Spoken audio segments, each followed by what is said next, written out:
Vidéo numéro 156. La saga des trous noirs. Bonjour. Les trous noirs vont-ils disparaître? Einstein n'y a pas cru. Combien de pages de physique vont-elles disparaître si finalement ils n'existent pas? Comme je l'ai rappelé dans la vidéo numéro 22, un concept de trou noir a été dégagé dès 1783 par John Mitchell, puis par Laplace en 1796. Tous les deux ayant réalisé que si un corps à symétrie sphérique est suffisamment dense, tout photon qui s'en approche est piégé par la gravité. On dirait aujourd'hui, comme conséquence de la relativité, que toute matière est également piégée dès que la vitesse d'évasion atteint ou dépasse la vitesse de la lumière. Pour une distribution de masse à symétrie sphérique, contenue dans une boule de rayon grand R, la vitesse d'évasion est grand V égale racine carrée de 2 grand G grand M sur grand R.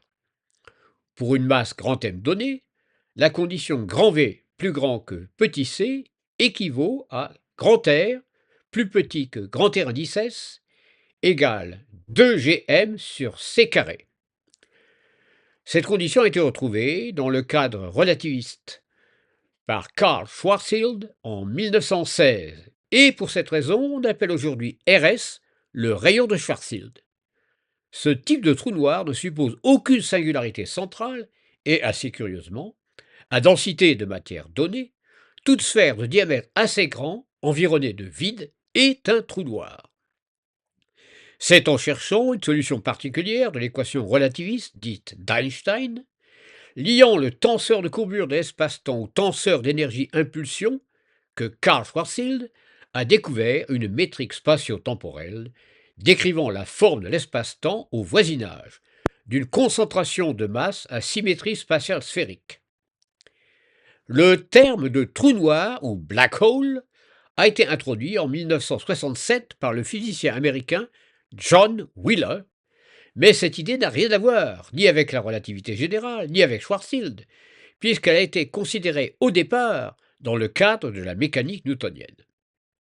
Un théorème dû à Birkhoff affirme que la métrique de Schwarzschild est l'unique solution des équations d'Einstein dans le vide possédant la symétrie sphérique.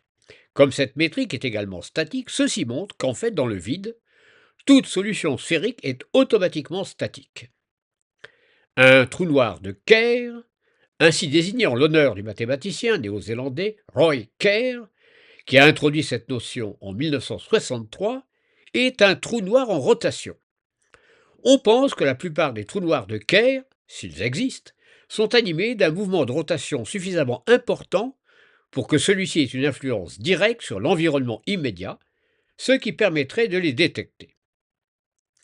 Autant la notion de trou noir newtonien semble assez bien fondée, car elle n'implique rien de particulier sur la destinée de la matière située en deçà de l'horizon des événements, autant les trous noirs singuliers de Schwarzschild et Kerr semblent exiger que la matière se concentre, soit au centre, soit sur l'axe de rotation, avec une densité infinie. On doit alors expliquer ce que devient la matière, et c'est ce qui avait fait douter Einstein. Le scénario classique sur la mort des étoiles très massives suppose qu'au-delà d'une certaine masse, le sang de la supernova, produite par l'effondrement gravitationnel, renferme un trou noir du type Schwarzschild. L'astrophysicienne Laura Mersini-Houghton a proposé que lors de l'effondrement final, la matière rebondisse, empêchant la formation d'une singularité mathématique. L'objet final serait donc plus proche du trou noir newtonien que du trou noir relativiste, en supposant qu'il reste assez de matière en fin de processus. Cela peut sembler assez réaliste. Un autre type de trou noir, dont on parle depuis longtemps, est le trou noir central dit supermassif que renfermeraient les galaxies spirales arrivées à maturité, comme la Voie lactée. Mais plusieurs vidéos récentes suggèrent que l'objet Sagittarius A étoile, qui devait être le trou noir supermassif emblématique, serait finalement d'une autre nature, c'est-à-dire un conglomérat hyperdense de fermions constituant une sorte de matière noire, dont la principale différence avec un trou noir est qu'il n'aurait pas d'horizon des événements. En conclusion, il semblerait qu'un grand nombre d'objets célestes, considérés autrefois comme des trous noirs, serait finalement d'une autre nature.